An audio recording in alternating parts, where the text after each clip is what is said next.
Jalen Carter, hyped up on adrenaline and rivalry rage, turns and spits directly at Dak Prescott. Clear as day on the camera angle that went viral within minutes. The kind of moment that makes your stomach drop before the outrage can even set in.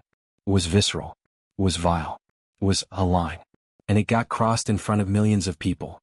So of course Carter gets flagged, tossed, fined, slammed on every sports talk show in America as immature, disrespectful, hot-headed, you name it. But then, the twist. Dak Prescott gets suspended. Suspended. 1 game. For deliberate disrespect and escalating the conflict. The reason?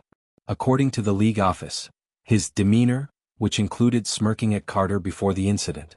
If you're into the real story and all the messy twists they don't show on highlight reels, go ahead and subscribe. And if you're sticking around to see how this Browns QB chaos plays out, you should definitely be subscribed. A single facial expression, now reclassified as an act of aggression. That's when the internet lost its damn mind. You could practically hear jaws hitting floors across Cowboys Nation.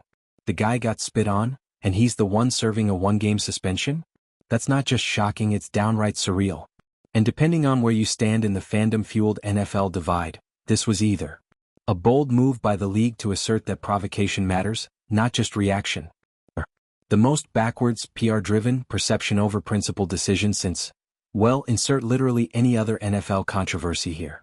But let's not get too comfortable blaming just the league, because this didn't just become a scandal because of the fines and suspensions. This blew up because of us. Social media didn't just carry the story, it built it. It wasn't one clip. It was 50. Different angles, different edits, all scored to trending TikTok audio and voiceovers from fans pretending to be lip readers, psychologists, and cultural commentators all at once. People weren't just watching the footage. They were interpreting it, rewriting it, stitching it into videos titled things like, "Why Dak Actually Deserved It, Hear Me Out?" or "This One Smirk Destroyed the Cowboys." It was digital wildfire. And suddenly the moment was no longer about what happened. It was about what it meant. Some said Dak smirked because he thought Carter was beneath him. Others argued he smiled because Carter was clearly overhyped and emotional. Then the layers started getting peeled back even further. Was it coded disrespect? Was it race-related? Was it tied to old college beef? Was it a subtle insult that only Carter picked up on? And before long the game? The scoreboard? The actual football? Forgotten. This wasn't just about a rivalry anymore. This was about narrative control. And in the 2025 NFL, that matters more than ever. Let's get brutally honest here. We're watching a league that has slowly morphed from a sports organization into a content ecosystem. And in that ecosystem, image is king. You can lead your team to a playoff berth. You can break records. You can be the most disciplined player in the league. But if you give the wrong look at the wrong moment, in front of the wrong camera, you're cooked. That's where Dak Prescott is now. Caught in a feedback loop of interpretation over intent. A respected veteran QB who now has to answer for a facial expression, because a spit followed it, and a million people decided to read between the lines. And that's what's so chilling about all of this. Because the conversation stopped being about Carter's act. It stopped being about the actual disrespect, the spit.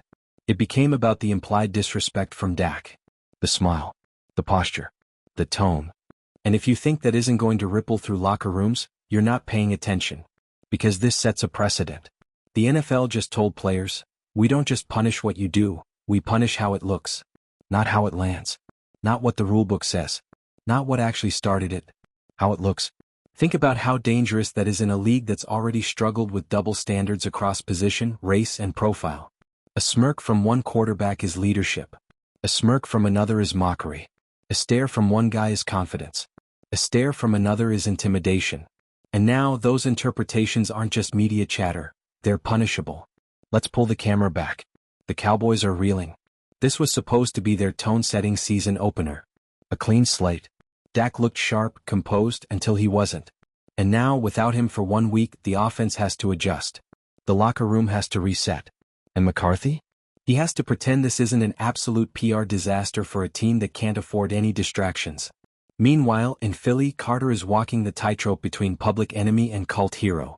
He's got Eagles fans defending him like he's Rocky Balboa and critics dragging him like he spat on the Pope. He's apologized, sort of. Called it a bad emotional moment. But you can tell he doesn't see himself as the villain. Maybe he was baited. Maybe he snapped. Maybe he saw red. But the fact remains, he did it. And yet, the man who wiped the spit off his helmet is the one who's sitting. That's the legacy of Spitgate. A complete, unapologetic inversion of logic. And the ripple effects? Massive. Players are texting each other, "Yo, are we really getting suspended for expressions now?" Coaches are telling guys to keep your cool even with your face.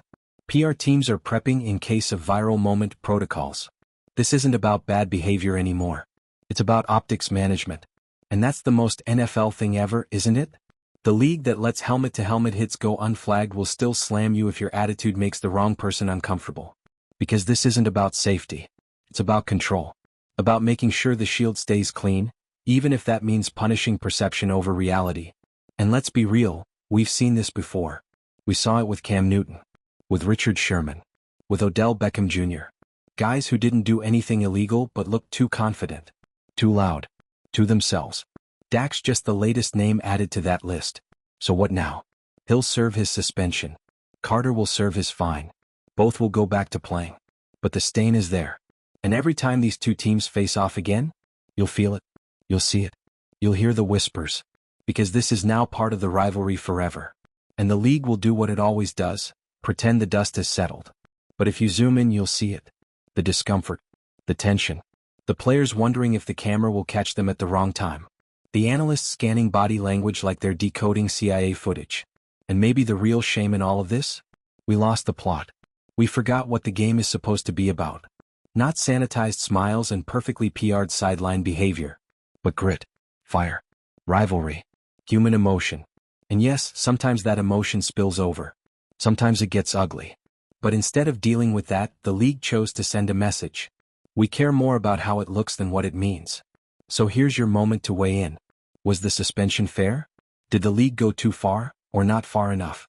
Are we protecting sportsmanship, or are we just punishing human emotion on slow-mo replay? Drop your thoughts in the comments. Subscribe if you live for this kind of chaos. Because in the NFL, the hits are hard, but the headlines are harder. The Dallas Cowboys, just days removed from the season opener, should be focused on one thing: rebounding, getting back on track, building chemistry, winning games. But instead, they're caught in a firestorm of headlines and locker room tension that wasn't supposed to exist. Because when your quarterback, your leader, gets suspended for getting spit on, that doesn't just rattle the media. It rattles trust. Trust in the league. Trust in the system. And yeah, trust in leadership.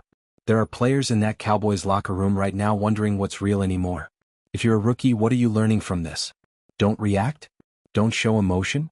Don't get disrespected? Or worse, don't look like you're being smug about it? Where's the line? What's the rule? And if you're a veteran, you're looking around thinking, if it can happen to Dak, it can happen to me. Now flip over to the Eagles' side. Jalen Carter may be playing next week, but don't get it twisted. He's not walking away unscathed either. Because every time he lines up at the line of scrimmage, every crowd outside of Philly is going to let him have it. He's public enemy number one. The spitter. The guy who couldn't keep his cool. Doesn't matter if he apologized or not. Doesn't matter if it was a heat-of-the-moment mistake. Once a label sticks, it sticks. You can drop 12 sacks in a season, be a Defensive Player of the Year finalist, and still, when you come out of the tunnel, fans will be there, yelling. Keep your spit to yourself. Where's Dak at, huh? Dirty player. Carter's playing with a target now, and not the fun kind. And yes, he'll try to shake it. Try to be stoic. Focused. Let his play do the talking. But you can feel the tension. Thick. Palpable. Because this whole situation put every player in the NFL on notice. It said, you're not just playing football anymore. You're playing PR chess, with cameras on every square. And here's where it gets real uncomfortable. Nobody knows the new rules. Think about it. If you're a coach, how do you prep your guys for this now? Hey team, great job today. Also, remember, no taunting, no personal fouls, and don't smirk too hard if someone spits on you because that might make it your fault. Make it make sense. And this is where the league is starting to crack. Because they want it both ways. They want the aggression, the drama, the rivalries, the emotion. It's part of the product. They sell it. You think Cowboys versus Eagles would pull primetime ratings if it was just clean routes and polite handshakes? Hell no. They want the fire. But the second it burns a little too bright, suddenly it's a problem. Suddenly it's a conduct issue. Suddenly we need suspensions and fines and examples made. You can't have it both ways, NFL. You can't market violence and control emotion like you're casting for a Disney Plus reboot. And fans? Well, they're not having it. They see the hypocrisy. You can have fights break out on the field. You can have headhunting hits get missed by officials. You can have blatant late-game officiating disasters go under review. But Dak Prescott smirks after getting spit on, and that's where we draw the line? Come on. We're not dumb. We see what's happening. This isn't about discipline. It's about brand maintenance. Because once the clip went viral, the league knew they couldn't just throw a fine at Carter and move on. The narrative was already out of their hands. People were calling for justice, for punishment. But the public temperature wasn't just on Carter, it was on the whole situation. And that's what led to the ultimate cop-out. Split the punishment. Carter gets fined for the act. Dak gets suspended for the vibe.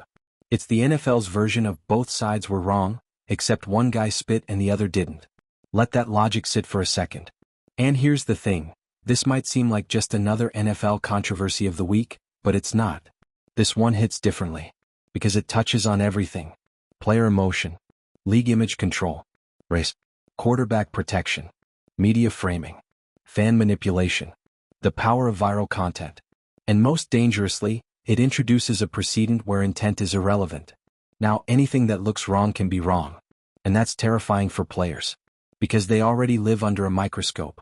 Every play, every drive, every celebration is dissected. But now, their micro-expressions are under surveillance. Their reactions, their posture, their resting face, it's all fair game. And once the standard becomes how the moment feels instead of what actually happened, you've lost control of the sport. So what's next? The Cowboys move forward with a backup QB, scrambling to salvage week 2. The Eagles try to quiet the noise and hope Carter doesn't become a distraction every time they travel. Fans keep debating on every platform from ESPN to Reddit to group chats with 3 uncles and a neighbor who only watches during the playoffs. And the league? They cross their fingers and hope something else breaks the news cycle. A trade. A coaching scandal. An upset. Anything. But the damage is done. They set the precedent. They sent the message. And now, every player, every coach, every team knows. You're not just playing football anymore. You're auditioning for the court of public opinion. Your game film is also your character reel. Your split-second reactions are fair game for disciplinary review. So you better watch your face. You better smile the right way. And God help you if you react to someone else crossing the line. Because in today's NFL, you can get spit on. We went from a routine Cowboys-Eagles grudge match to an NFL-level trial on optics, intent, and emotional control, complete with internet jurors, split-screen debates, and a suspension for a quarterback who did not throw a punch, did not start a fight, and did not even say anything, but apparently looked too smug while getting disrespected on national television. Think about that. Really sit with it. The league suspended Dak Prescott for his face. Not for a dirty hit. Not for taunting. Not for violating any official rule in the NFL handbook. For having an expression that someone, somewhere, decided, escalated the conflict. And if that doesn't make your brain do a double take, you haven't been paying attention to how fast the NFL is shifting from a sport to a performance act. One where being on camera means you're no longer just an athlete, you're a character. A persona. A brand. And if you mess with the narrative, you pay the price. Let's rewind to that moment. The spit. The smirk. The pause. It's a moment that doesn't just live in the replays, it lives rent-free in the minds of millions of fans, media pundits, and probably a few shaken PR reps in league offices. Because what happened wasn't just about a bodily fluid, it was about control. About power. About how quickly a rivalry moment spirals into a league-wide earthquake the second it gets packaged into a 6-second Twitter clip. You could see it. Carter loses his cool, Prescott doesn't even flinch. No retaliation, no words. Just a single look. A smirk that wasn't even really a smirk until the internet decided it was. But that look? That became everything. It became a symbol. Of defiance? Maybe. Of disrespect? Depends who you ask. Of calm under pressure? Possibly. But to the league? It became a problem. Because in the eyes of Commissioner Goodell and the NFL's pristine brand police, it wasn't enough to just punish the spitter. That would be too clean. Too simple. And let's be real, this is a league that thrives on messy. So they balance the books the way only the NFL can. One player commits an actual physical act of disrespect? Fined. Another player dares to appear unbothered while being disrespected? Suspended. And just like that, we're not watching football anymore, we're watching optics theater. It's not about what happened. It's about what played better on social media. And here's the kicker. This isn't just about one game. It's not even just about Dak or Carter. This is about what kind of league the NFL is turning into. Because ask yourself, if a quarterback, the league's most protected, polished, baby-faced, money-printing position, can get suspended for how he looked during a scuffle, what hope does any other player have? What about the edge rusher who snarls after a sack? What about the cornerback who stares down a receiver after a breakup? What about the wide receiver who celebrates a touchdown with just a little too much flair? Are they all now fair game for conduct unbecoming, too? And more importantly, who decides? Because that's the danger here. We're not talking about flags on the field. We're not talking about concrete violations. We're talking about vibes-based justice. The NFL has unofficially handed itself the right to punish whatever feels wrong. And that is terrifying. Let's go back to Dak. Because whether you love him, hate him, or don't care either way, this guy is not a troublemaker. He's not a headline hog. He's the anti-diva quarterback. The face of one of the most overhyped, overcriticized, overanalyzed teams in sports. And he's handled it all with dignity. Until now. Now he's being forced to defend his body language. He's fielding questions about facial expressions in post-game interviews. He's getting dissected on shows by people who don't know a playbook from a pamphlet. And what's worse? He's doing it without being the one who started the fire. That's the part that really burns. The Cowboys didn't ask for this. They didn't lose control. Prescott didn't get into a shouting match, didn't fight back, didn't cross the line. But now the team has to absorb a media storm, an absence under center, and a circus of attention. All because the league needed to show that no one is above the image. Not even Dak. And the Eagles? They're not exactly thriving either. Sure, Carter's on the field next week. But the whispers are already loud. Can he control himself? Is he a liability in big moments? Will he snap again? And that's the tricky part of being a young player with a reputation. One wrong move, or worse, one viral moment, and it becomes your entire personality in the league. You think he's not hearing that every day now? From opposing O-linemen. From fans. From his own teammates. It follows him. It will follow him. Every sack will be followed by a stare. Every scuffle will be watched more closely than anyone else's.